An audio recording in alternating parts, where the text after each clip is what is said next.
If you own any type of business that is related to tourism, know that Donald Trump and his administration is trying to bankrupt you. This administration has destroyed the tourism industry of the United States. Make no mistake about it. Hey everyone, welcome back to Global Info with T. This is where we connect the global dots and say the quiet parts out loud. If you're new here, hit that subscribe button and join the conversation. Now, all right, let's talk about why some voters aren't surprised, not even a little, by this tourism backlash hitting certain states. Canadians have all but stopped traveling here thanks to Trump. And that's just Canada.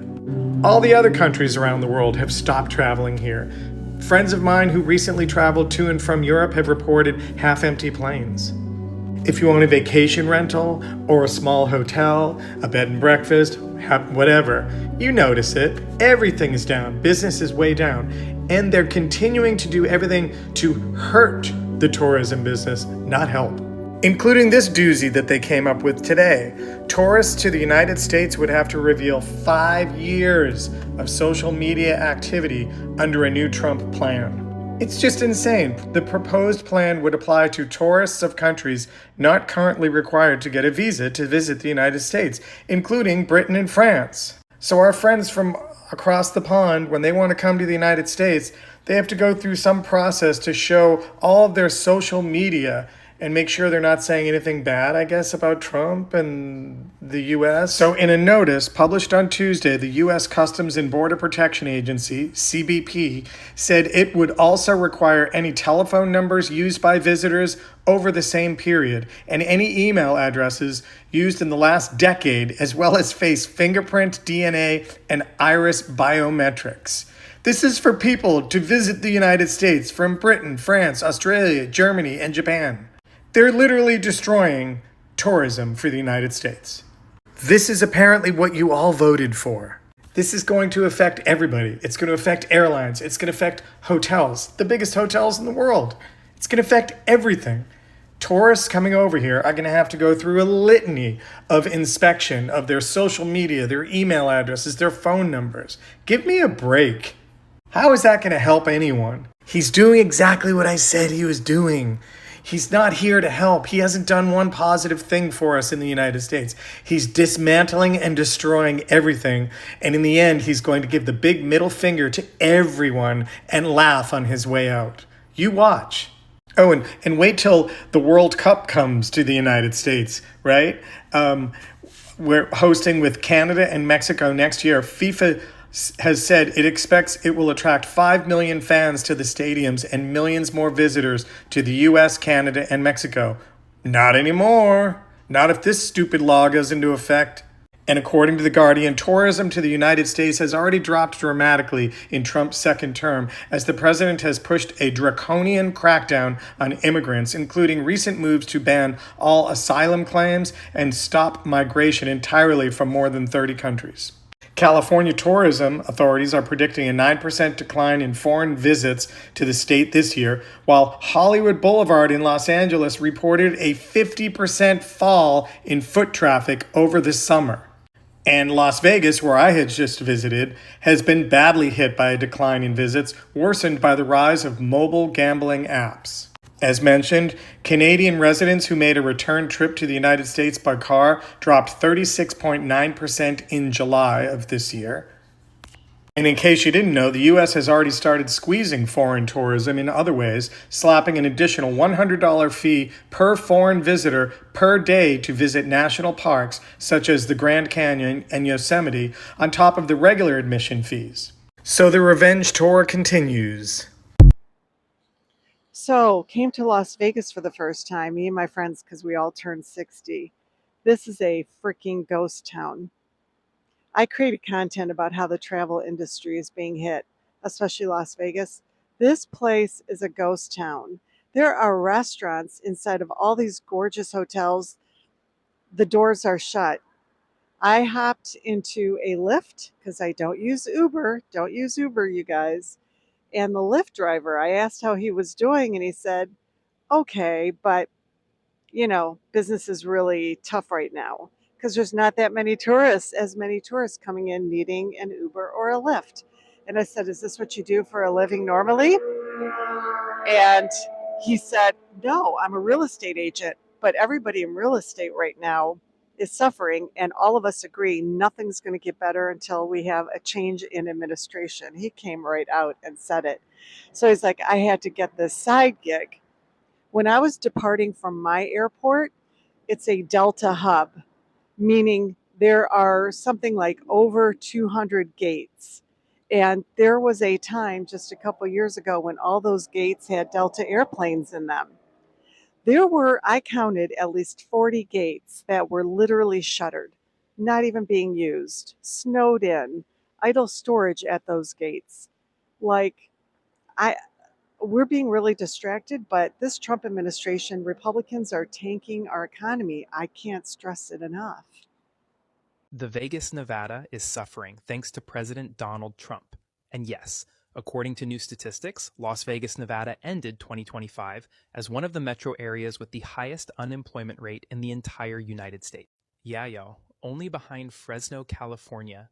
And it looks like in 2025, nearly 10,000 people lost their jobs in Las Vegas, Nevada, largely because of President Donald Trump's policies, which have caused tourism to drop, made the economy tougher, and other things that have caused people to lose their jobs.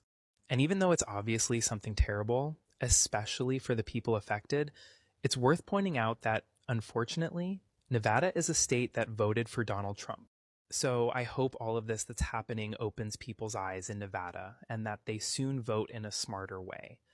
But anyway, let me know what you all think. Share this so everyone knows, and as always, remember that no matter what, I'll keep you informed. So Donald Trump is now requiring tourists who wish to visit the United States to pay a $250 visa integrity fee. Yes, I'm dead serious. Under the big budget bill that Trump recently signed into law, tourists from around the world who want to travel to the United States, who want to spend time in the United States, will likely have to pay a $250 fee on top of their airfare, on top of their lodging. This may or may not get reimbursed depending on certain qualifications, but the fact of the matter is tourists around the world are now facing an additional $250 to travel to Trump's America. And by the way, that's going to bring tourism down for the United States. That's going to hurt our economy, and likely other nations may increase their visa fees as well to counter Donald Trump, and this may make traveling more expensive for everybody. Turns out traveling is only possible if you're part of the wealthy elite. $250 may not seem like a lot, but that's $250 more that you now have to pay to travel to the United States. 2.3 trillion dollars is the estimated contribution to GDP to US tourism. So people coming into the US, bringing their money with it and spending in the US. It's one of the biggest contributors to the US economy. And it looks like Donald Trump and the Republican Party have introduced something which is probably the biggest contributor to no tourism in the US. Have you heard about it? It's ridiculous. So if you want to go to the US and you're in the UK or any kind of similar country to the UK, which is visa free, then you've got to give 5 years worth of social media, access to 5 years social media, email addresses and phone numbers of all your friends. I think I heard someone talk about you've got to give some kind of DNA sample as well. No thanks, Donald. It's Joe from Georgia. So another city is finding out about the fuck around find out, and no other than the city of Las Vegas, Nevada. You can basically go out on the street and see that the crowds have reduced quite a bit. And I will tell you the reason for this is because we've lost the tourism. Did you know Las Vegas bring in tens of thousands of people a week from foreign countries? And they come in, go to the shows, eat food, spend money in the casinos, and hotel lodging, all of that, bringing in multi-millions of dollars. Well, folks, they've quit coming. Bookings are down in the hotels. The airlines are not having every flight full, which, trust me, I know I'm in the airline industry. They're not full going to Las Vegas. That's unusual. So Las Vegas is going to be another direct victim of Donald Trump putting his tariff on products and making people scared to come to the United States, thinking they might not be. On this edition of FAFO, titled Montana's Tourism Industry.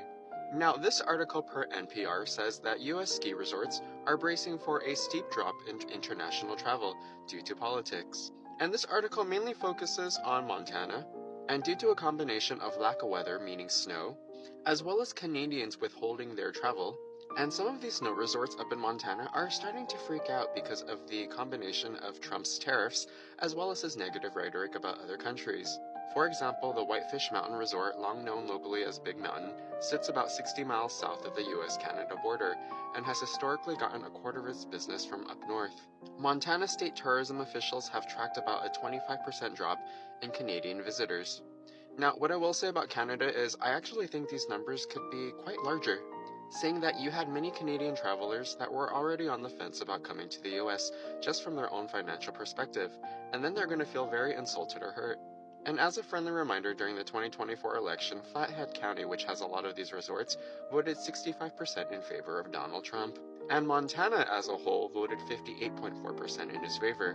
And I don't blame Canadians for not wanting to come down to the US. So all I have to say is to our Canadian neighbors to the north, continue to stand strong. And to those in the state of Montana that actually voted for this, have the day that you voted for. Bye. Tourists are avoiding Florida like it has emotional herpes. Florida tourism is down, beach businesses are dying, and the people are somehow surprised about it.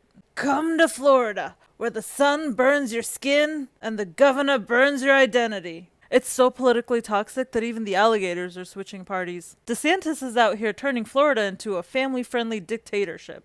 It's like North Korea with Margaritaville decor. He's out here banning books, attacking drag queens, and starting a fight with Mickey Mouse like he's the final boss of the woke Olympics. The man literally lost a fight with Disney. That's like getting beaten up by a piñata. Tourism in Florida has dropped harder than DeSantis' presidential campaign. You remember that?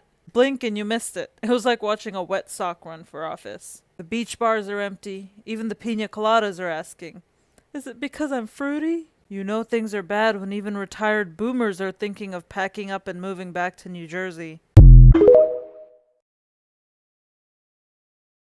The state of Nevada is having a major FAFO moment thanks to Donald Trump. Nevada voted for Donald Trump this past election, and now Las Vegas is seeing a huge drop in tourism due to the uncertainty around Trump's economy. Employees in Las Vegas who heavily depend upon tips have said that their income has dropped as much as 50%. Las Vegas's airport has seen a 4% drop in traffic this year. Donald Trump praised not taxing tips, but if you're not making them, then it doesn't make any difference. History has shown us time and time again, when people are uncomfortable with the economy, they don't tend to spend money on unnecessary items like vacations. They certainly don't spend money on gambling. Locals have described Las Vegas as of recently like a ghost town on the Strip. And while Vegas is experiencing this, they're certainly not the only destination. The state of Hawaii is also seeing a significant drop in the number of tourists choosing to vacation. Have you guys checked in on Las Vegas recently? Nevada has fucked around and found out by voting for Donald Trump as tourism completely slumps. Occupancy fell 15% in the month of June. They are seeing less and less international travel coming into the airports than ever before. And things are getting extremely rocky. Certain sites are posting 40% off stays, 75% off credits for like food and things like that, free parking, all sorts of things. Now, I know Las Vegas has had some crazy astronomical prices, but the only month they saw a jump in tourism was January. What was happening in January? What wasn't fully off the ground in January? Oh yeah, Trump's administration. As soon as he went after Canada and all these other countries with his tariffs and detaining people and people being afraid to enter the country, people were actually still coming to the United States. And then he put all these in place and he pissed off Canadians and the rest of the world. A lot of Canadians go to Las Vegas. A lot of international people go to Las Vegas, and now they're not. Even into July, rooms and occupancy rates are continuing to plummet. Las Vegas is built on tourism, just like places in Florida, Orlando, lots of other cities across this country are built on tourism. And it's not just built on tourism from the United States. We are a world economy. We have been for a long time. And a lot of people every year, millions and millions, come into our country to visit our cities. Las Vegas thrives on it. I know Clark County, where Las Vegas is a Democratic stronghold in the state, whatever. But this last election, Nevada as a whole went red. They decided that no tax on tips was going to be great. Well, guess what, bitch? You got to have your tips to not be taxed on them. And if nobody's coming to your casinos, nobody's coming into your restaurants, you can forget the taxes on your tips because there won't be any tips. That's how you work. You are a service and a tip industry. You rely on people coming to spend money. That's the only reason you exist. You are literally an oasis in a desert. No one else is traveling to Las Vegas except for the service industry of what that city offers. You produce nothing else but the grapple and the pull-in for tourists. That's it. And if they're not coming, marking a decline of 15% in June alone, it is going to get darker and darker for a place like Las Vegas, and more hotels, businesses, restaurants will continue to shutter their doors. So you voted for Donald Trump? FAFO, my friends. We're seeing reports of roughly $4 billion in projected tourism revenue declines tied to boycotts, relocated conversions, and travelers choosing different destinations. And suddenly officials are confused. Confused? Like, enter FAFO, mess around and find out. Not a meme. An economic principle. Here's how it works. You pass polarizing states level policies and dominate headlines. You send very loud signals about who feels welcome and who doesn't. And then the market responds. Because tourism isn't emotional, it's transactional. Now, here's the part that really matters. For years, politically aware communities have warned the reputation affects revenue. Yes, reputation affects revenue. They've warned about it for a very long time. That legislation doesn't just stay in a state house, it becomes global branding. Travelers don't just Google about beaches anymore. They Google laws, they Google headlines, they Google social climate. And long before official boycotts make the news, people quietly adjust. Conferences start reconsidering venues, corporation run risk assessments, families rethink vacation plans. Now, the warning signs usually come first. The economic hit comes later.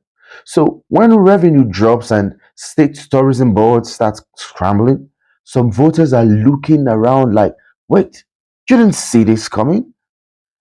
The irony is thick. Now, you can't champion free markets, then act shocked when the free market exercises freedom. Consumers are voting with their wallets. Billions don't disappear, they relocate. And let's be clear, this isn't about sharing losses. When tourism declines, workers feel it first. Hotel staffs, restaurant employees, drivers, small business owners. Political theater has real world economic consequences.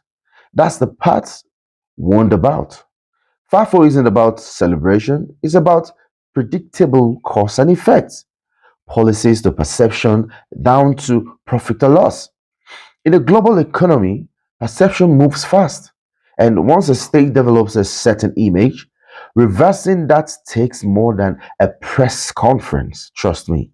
So now we're watching a live case study in political economics, not cancel culture, just market response. The bigger question is, will policymakers adjust or will they double down and blame everyone else for the math? I don't know. I want to hear from you. So, is this simply capitalism in action? Should travel dollars be neutral, or is every dollar a statement now? And if revenue keeps sliding, do you think policy shifts will follow?